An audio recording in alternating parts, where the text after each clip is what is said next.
Muito bem, estamos de volta com o SBT Notícias desta quarta-feira, recebendo em nossos estúdios a presença do empresário Wilson Kirsch, que assumiu recentemente a Associação do Bairro Industrial em Lucas do Rio Verde. Bom, vamos falar aqui, ele também é representante do Sindipetróleo na nossa região, falar sobre combustível, vamos falar também sobre segurança, enfim, sobre as organizações sociais, né, do nosso município. Bom, inicialmente, Wilson Kirsch, nosso boa tarde. O senhor já começar falando aí sobre combustível, que foi anunciado aí a alta do óleo diesel e uma preocupação para o setor, uma vez aí que nós viemos numa greve dos caminhoneiros, né?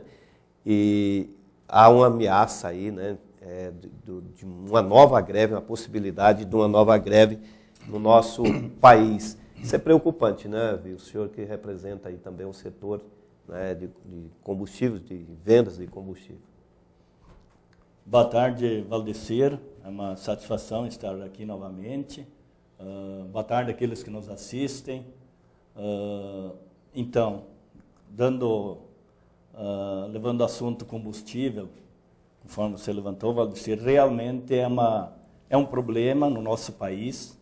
Essas turbulências de preços muito altos, atrelado ao mercado internacional, quando para nós, às vezes, não interessa muito isso, né? A sociedade que paga isso. O óleo diesel, que é o fator que transporta tudo que nós consumimos no nosso município, no nosso país, a maioria é transportado sobre rodas, em cima de caminhões, então, com certeza, isso reflete muito para nós, consumidores e revendedores. Era para estar congelado até fim do ano, o preço do óleo diesel, entre aspas, né? Com uma revisão cada 30 dias, avaliando o mercado internacional, atrelado ao dólar, o barril de petróleo, para uma possível redução ou aumento. Mas como o dólar está em alta, então isso teve a revisão, e lá na refinaria aumentou 13% o óleo diesel. Aqui na bomba deu em torno de 8% a 9%. Por que menos aqui na bomba para o consumidor? Tem 10% de biodiesel no óleo diesel. Então esses cálculos são feitos através das distribuidoras, então o impacto foi menor. Mas mesmo assim deu em torno de 30 centavos, que é muita coisa. É muita coisa, né? Na economia, uma economia que está no país praticamente estagnada, né? Parada a economia do país, realmente é muita coisa. O senhor acredita, aonde vão parar com esse preço aumentando dessa forma, hein? O senhor que tem contato aí com as lideranças de todo o país, desse setor, o que eles falam sobre isso?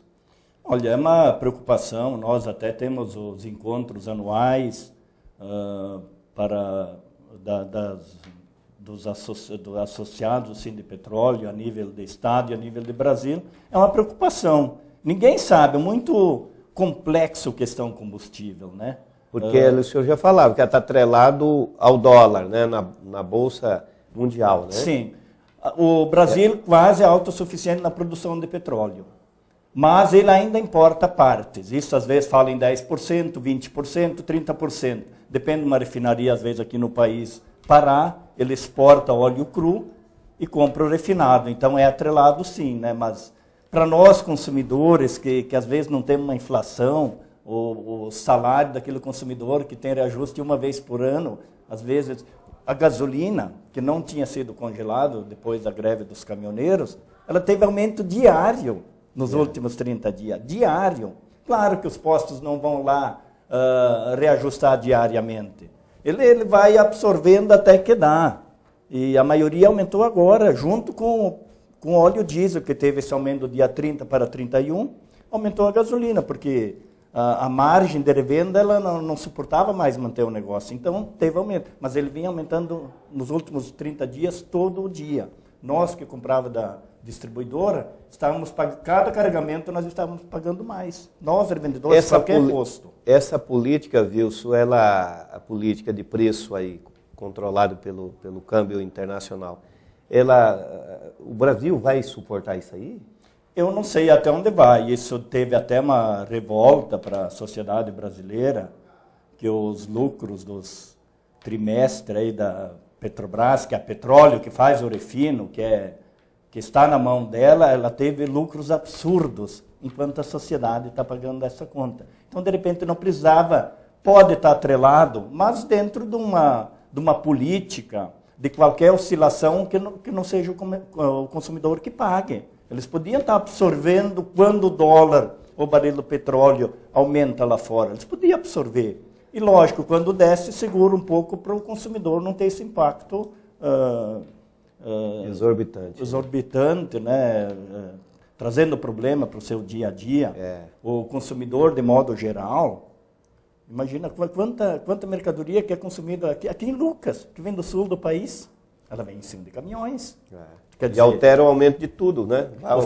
O frete foi tabelado, isso está confuso também, algumas empresas pagam, outras não pagam, os caminhoneiros, uns revoltados, com razão, porque não recebem aquilo que foi anunciado pelo governo federal, pela ANTT, e cada vez que tivesse uma variação de 10% a mais no combustível, como foi de 13% lá na refinaria, agora vai ser feita uma nova tabela, estão criando uma nova tabela para os caminhoneiros não, novamente, de repente, fazerem uma greve, que isso ninguém sabe ainda, que está confuso, né? Estão esperando essa tabela para ver se entra em vigor. Senão é possível uma nova greve a partir da semana que vem.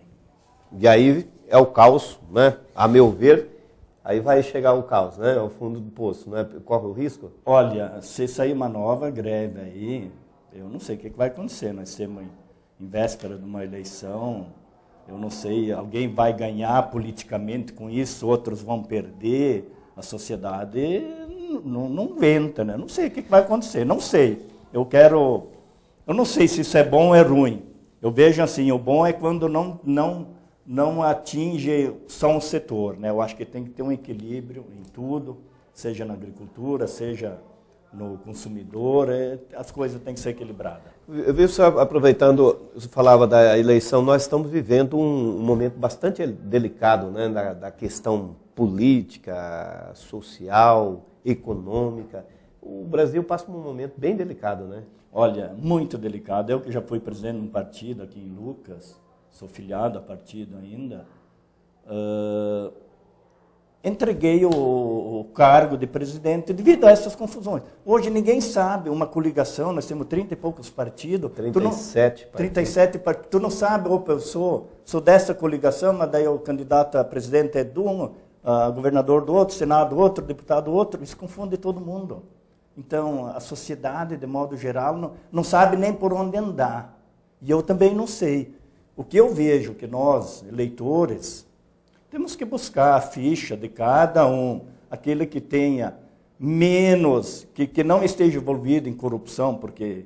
Em primeiro lugar isso, né? Em primeiro lugar, corrupção. Se o Brasil é rico por natureza e pobre da maneira que ele está hoje, o Brasil é pobre, né? Nós somos pobres, vamos falar assim, em investimento, né, em logística, em educação, em saúde, né? Somos pobres nesse sentido. Em gestão pública, né? Muitos analfabetos nesse país, gente passando fome, saúde, mas, por outro lado, 5% dos brasileiros tem o que 95% não tem, né? Uma má distribuição de renda, né? Se esses 5% tivessem, e os outros 95%, mas não passassem fome, e tivessem saúde, eu acho que o mercado ele é capitalista, então é assim. Não concordo, mas é assim. Isso em qualquer lugar do mundo. Wilson, por outro lado, eu vejo aí poucos falando da quebra de privilégio. E esses privilégios que aí estão, né, de várias categorias, estão criadas, né? A gente vê aí, criada desde o Império, que veio lá do Pedro Álvares Cabral, lá do Dom Pedro, até hoje. Isso está no judiciário, no legislativo, no executivo, em todas as categorias, e o brasileiro é que tem que pagar essas contas, né? O brasileiro, nós pagamos a conta. E falando questão do Brasil, eu acho que muita gente viaja para outros países, Europa, Estados Unidos, eu também já viajei. Nós somos o país mais rico por natureza. Mais rico, nós temos de tudo, né? Nós temos tudo que outros países... O subsolo nosso é riquíssimo. Nós temos petróleo. Nós temos minério, nós temos agricultura, nós temos frio, nós temos calor, nós temos população, nós temos extensão de ar, nós temos água que o mundo não tem, nós temos a mata que o mundo não tem. E não temos desgraça, não temos terremoto, não temos guerra, nós não temos vulcão, nós não temos atentados. As tormentas, os ventos. Não tem. O Brasil é um país leve e tem tudo. E somos pobres. Somos pobres. Não temos segurança, não temos renda saúde, educação, que começa a base na educação, não tem, né, a nível de Brasil. Né, então é uma pena nós termos que viver assim.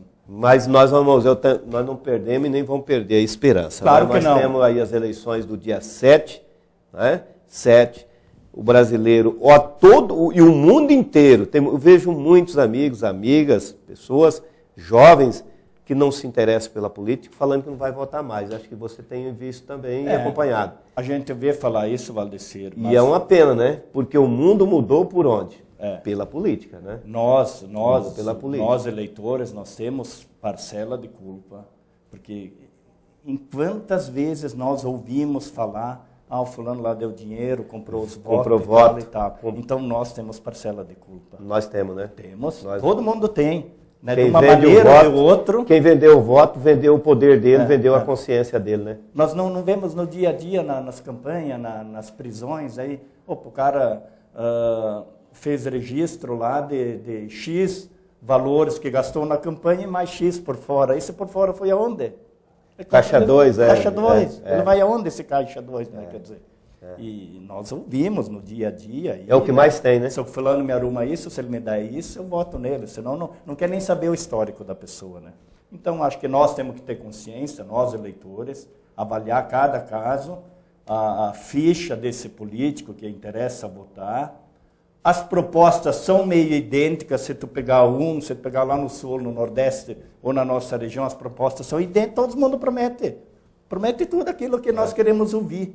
Aquilo que a sociedade que agrada os ouvidos. Que agrada os ouvidos, as pessoas falam, o político fala, né? Quer dizer, mas nós temos que avaliar as pessoas mesmo. Então, o caráter de cada um, o comprometimento, a capacidade também, né? Que a gente vê no meio político também, né, Wilson?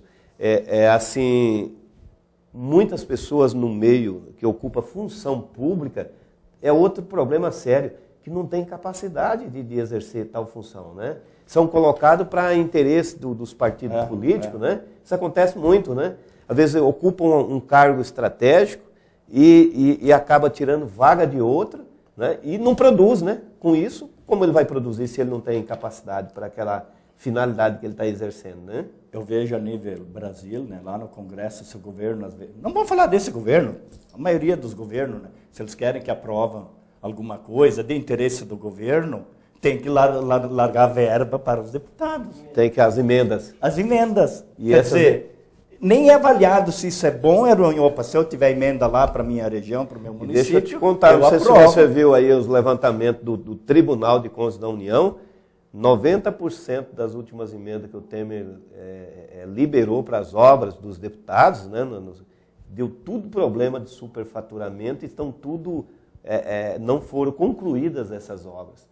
Então a gente fica assim, está o Brasil aí desse tipo, né, nessa situação. A gente falou, mas e os nossos representantes que deveriam estar ali para fiscalizar, né, para fazer leis, aí tem hora que realmente dá um desespero no brasileiro, né? Dá uma preocupação muito grande nesse sentido. As coisas giram em torno da política, não podemos desistir, nós temos que ter esperança. O nosso país, ele tem tudo para ser um país de primeiro mundo, tem tudo para ser. Mas tem que mudar, né? Mas tem que mudar. Tem que mudar a atitude, né? Vamos mudar a atitude também do eleitor. Do eleitor também, todo mundo tem que mudar. Tem que mudar lá eu acho que lá o próximo presidente, eles têm que ter muitas mudanças. Eu vejo na arrecadação de impostos, né? Quer dizer, eu enquanto empresário, eu nem sei como é que nós a metade que é impostos, né? Do combustível, né? 50% do combustível. Imagina um dia só de combustível, o carro rodando o Brasil inteiro. Quanto isso não representa de Cada um que está nos assistindo aqui, 50% do que ele paga é imposto, seja na alimentação, no vestuário, enfim, se ele vai tomar um refri, se ele vai... Depende de onde ele gasta o dinheiro, 50% é imposto. como nós estamos pagando, se tivesse retorno, opa, eu preciso de um hospital, eu preciso, não tenho problema de segurança, ou se isso tivesse retorno... Não tem problema de estrada. Não tem problema de estrada, falar em estrada, né? Tá aí essa...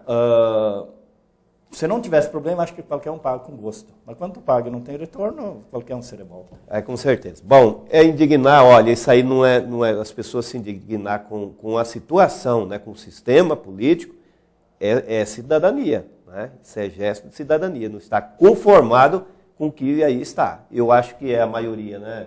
Eu acho que 90% passa, né?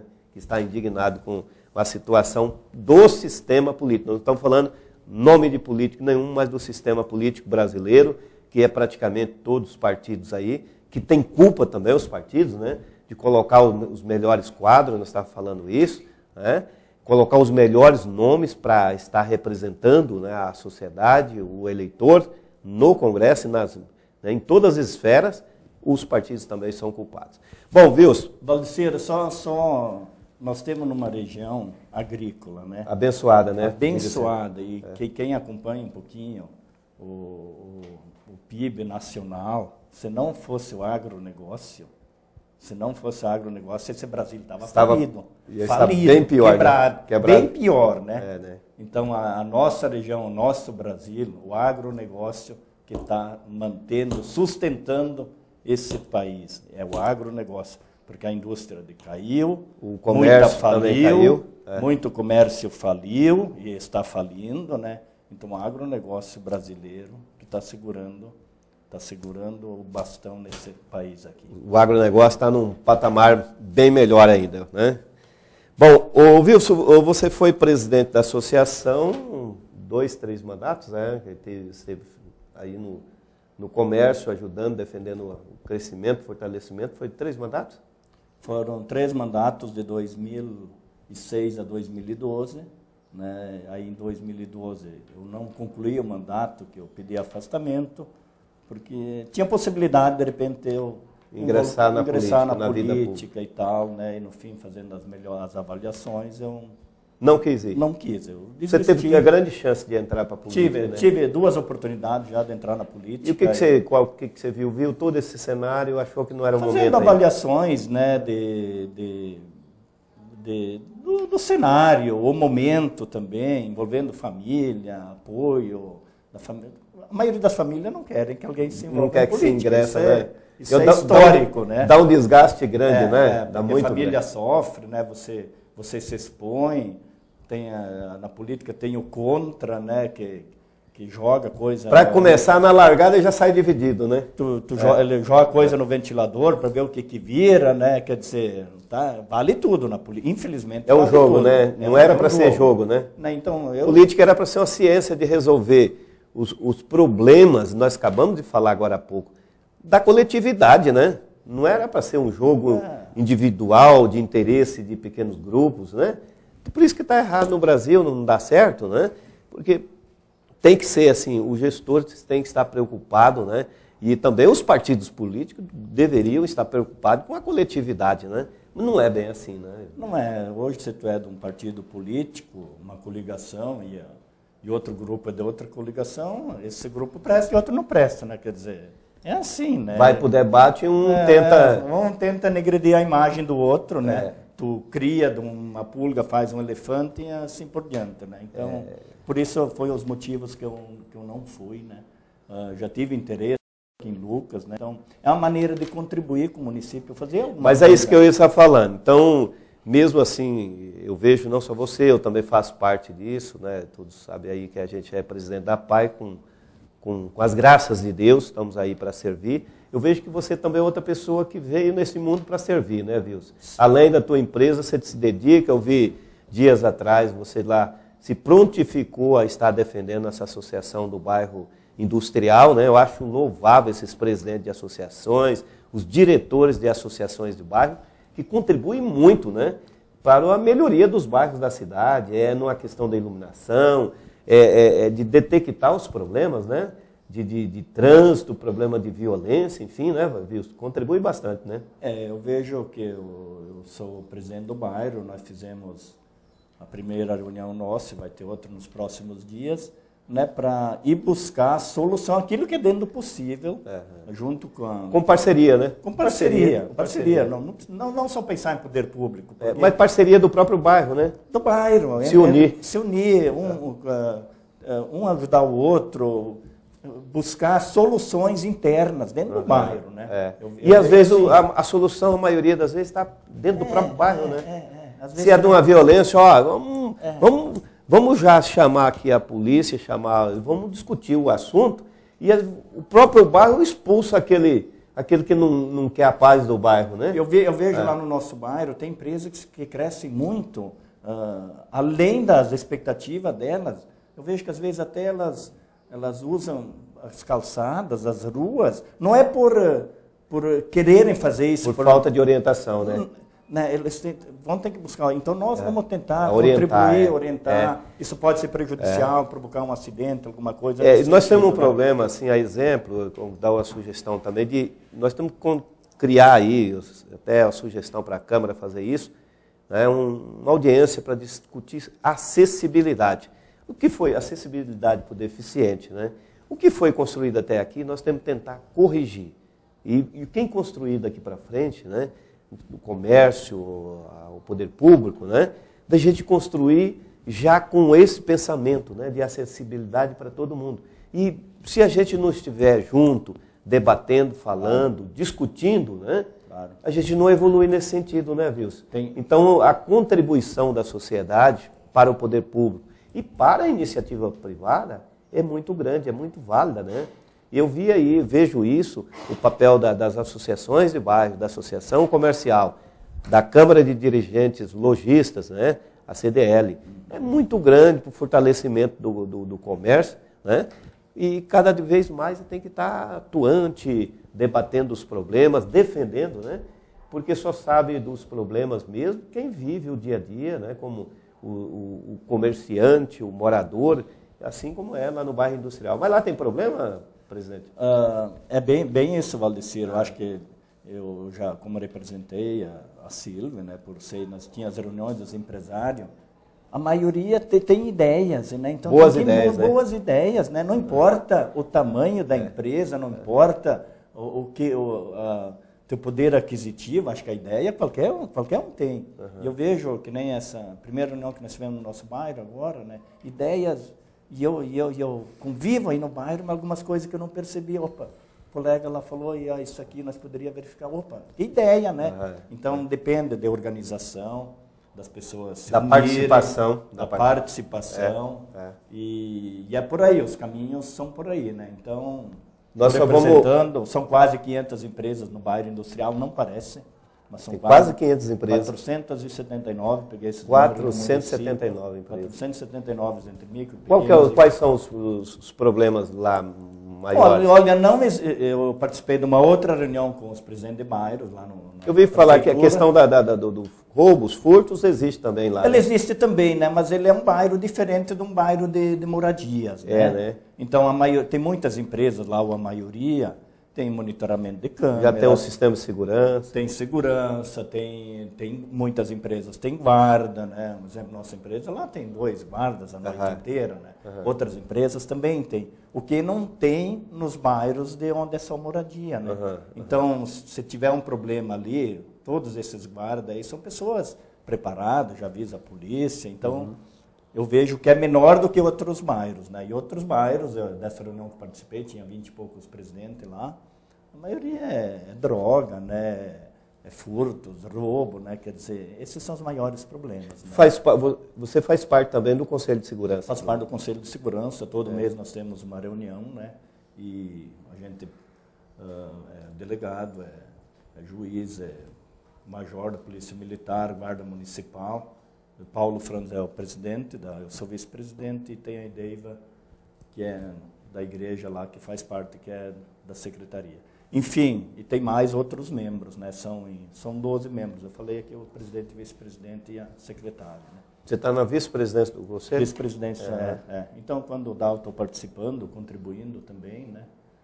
E são problemas. E o Estado também não dá condições. Ausente, me falaram que está até Diz que está querendo recolher as viaturas veículos por falta de pagamento de aluguel, não sei, enfim. Eu não tenho essa informação concreta, eu vi num site de notícias, às vezes a gente fala, mas não, às vezes... Mas eu vi que os bombeiros também falta viatura, né? E ali também tem dia que não tem a viatura para socorrer aí os acidentes da cidade, né? Tem algumas empresas que contribuem, né, com o Conselho de Segurança para...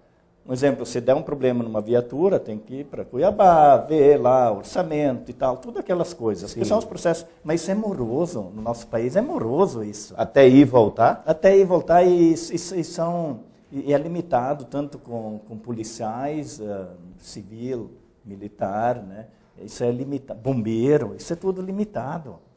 Os bombeiros, esses dias, tinha uma ambulância parada lá, quer dizer, se acontecesse alguma coisa, talvez alguém poderia morrer, né, por falecer por falta ou então pegar e levar em cima de uma caminhonete, né? Isso não é novidade para nós que assistimos os nossos jornais nacionais aí, né, que segurança teve um museu agora no Rio de Janeiro por falta de manutenção, quer dizer, isso levou um prejuízo histórico aí. Quer dizer, é lamentável. Aí fica falando, eu conheço, a minha filha chegou até a chorar porque conhece lá a história e realmente foi ali parte da história do nosso país, mas assim, num país onde que não se cuida nem do ser humano, né? Imagina o que estava no museu. Bens materiais, que são materiais, né? Estão cuidando das crianças, dos idosos, né? Então, lamentavelmente. Wilson, gostaria de agradecer aqui o bate-papo com a gente. Sempre você está aí servindo. Parabéns aí pelo seu trabalho. A gente vê que sempre você está à disposição. Vi lá, acompanhei a associação lá do bairro, né, industrial. E é de pessoas assim, a gente parabeniza sempre, né? Esses voluntários, esses cidadãos, realmente. Eu falo que Lucas do Rio Verde, e você há de convir comigo, que é uma sociedade diferenciada, né, Wilson? É por causa que a sociedade participa, né? Se prontifica a trabalhar de forma voluntária, né? De forma voluntária. Isso que faz a diferença, né? Essa é a diferença. Eu fui chamado lá pela secretaria da cidade aqui do município, né? Eu e o Cabiato, que é o vice-presidente, né? E assumimos. E para alegria, são 15 membros, não vou nominar aqui para não esquecer alguém, mas são 15 membros e todos de pronto aceitaram fazer parte, né? Isso me deixa feliz também em representar, porque teve presidente de outros bairros, diz que não consegue formar uma equipe, uma chapa, uma diretoria, que são 12 membros, a nossa tem 15, pode ter 16, não tem problema, o estatuto é claro que quanto mais melhor, mas os 15 que eu convidei aceitaram o convite, né, de contribuir. Significa que não precisa ser vereador, prefeito ou deputado para trabalhar, para prestar serviço, né? E pode ser na área social, em qualquer instituição, né? Não precisa, exatamente, não precisa estar na política para contribuir. E não fui atrás de quem é meu amigo pessoal, ou de repente seja meu cliente ou não. Eu fui em pessoas, em empresas distintas, da maioria dos segmentos, de diversos segmentos. Esses 15 empresários, eu diria que 14 são segmentos diferentes. Né? Quer dizer, para não pegar de repente só um setor lá de oficina, um exemplo. Não. E tem pessoas com microempresa lá dentro, empresa muito pequenininha que fazem parte da diretoria, e também grandes empresários que estão juntos. Então, quer dizer, mesclamos bem, buscamos pessoas sérias para fazer uma boa gestão no nosso bairro, deixar um bairro bonito, atender às necessidades dos empresários que lá estão, e de poucos moradores, tem muito poucos moradores lá, porque ele é industrial mesmo, né? Então, eu estou à frente e quero contribuir com aquilo que o nosso bairro precisa. Enfim, de toda a sociedade luverdense, eu fui convidado essa semana para fazer parte de uma reunião no bairro Rio Verde, lá sobre as mulheres. A Associação das Mulheres. Associação das Mulheres. Uhum. Eu fui convidado, eu fui lá, ficamos quase 2 horas lá, me senti importante, porque eu tive umas sugestões, o pessoal gostou, né? Tinha eu e estava os presidentes do Clube do Idoso, quer dizer, e mulheres do bairro, dessa associação. E eu fui lá e gostaram que eu fui. Então, não precisa ser só no bairro industrial. Onde precisar, eu estou à disposição da sociedade. Maravilha. Tá aí, parabéns mais uma vez, o Wilson Kirsch, empresário, presidente da associação, a Associação do Bairro Industrial, e também vice-presidente do Conselho de Segurança Pública de Lucas do Rio Verde. Obrigado pela presença. Obrigado. Nós vamos a um breve intervalo comercial, não saia daí que nós voltamos com mais informações.